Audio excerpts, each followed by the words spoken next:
Ainsi donc, comme vous avez reçu le Seigneur Jésus-Christ, marchez en lui, étant enraciné et fondé en lui, affermi par la foi. Alléluia. Non seulement, qu'est-ce qui nous enracine? Qu'est-ce qui nous enracine en Jésus? C'est la foi. Croire. Il dit, si tu ne crois pas, tu ne peux pas plaire à Dieu. D'après les instructions qui vous ont été données, abondez en actions de grâce.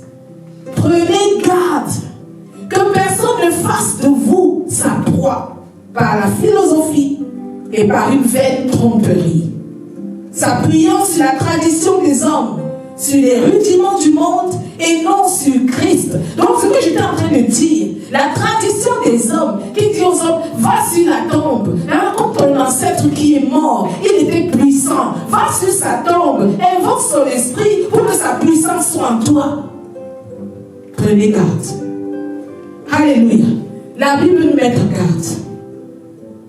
Nous n'avons pas d'autre Dieu.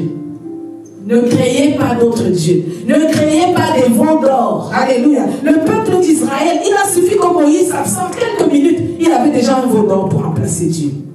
N'essayons jamais de remplacer Dieu. Dieu est irremplaçable, éternel. Il dit, prenez garde. Prenez garde. Ne vous appuyez pas sur la tradition des hommes, sur les rudiments du monde, mais appuyez-vous sur Christ. Alléluia.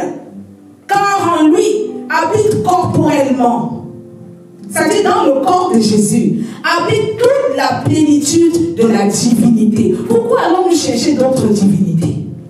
Ceux qui adorent les rois soleil, les rois lune, ceux qui adorent les sirènes de mer, je ne sais pas qui. Tu as besoin d'un enfant, tu es stérile, on te dit va à la mer, invoque la sirène de la mer, elle va te donner des enfants. Et toi tu te diriges. Ça c'est une totale ignorance du Dieu que tu adores. Alléluia. Il dit en Jésus habite la plénitude de la divinité. Pourquoi chercher d'autres dieux? Alléluia.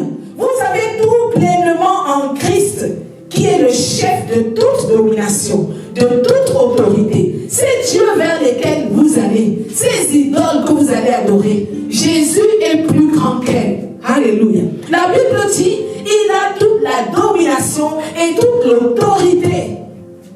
Ne lui enlevons pas cette autorité-là. Alléluia.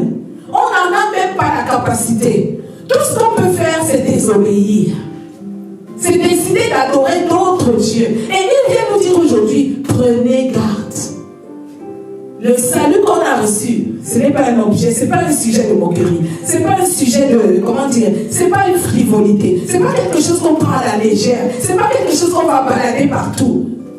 Aller vers d'autres dieux, c'est semblable à se prostituer. D'ailleurs, dans la Bible, Dieu parle de l'idolâtrie comme une prostitution. Aller vers d'autres dieux, c'est se prostituer. The name of Jesus. Donc cette parole est venue nous remettre à l'heure. Alléluia. Remettre les pendules à la bonne heure. Pour dire, si nous nous reconnaissons parmi les adorateurs des idoles, même quand on t'appelle au village, on t'appelle chez toi, on dit, oh, on est ici en train de donner l'offrande pour adorer, pour aller adorer l'esprit de tel grand-père. Ne participe pas, même ton argent ne doit pas participer. Alléluia. Parce que dès que tu donnes ton argent, tu es déjà impliqué. Amen. Le Seigneur nous rappelle qu'il est le seul et unique. Nous ne mettrons pas notre Dieu devant lui. Alléluia. Il est ressuscité pour nous.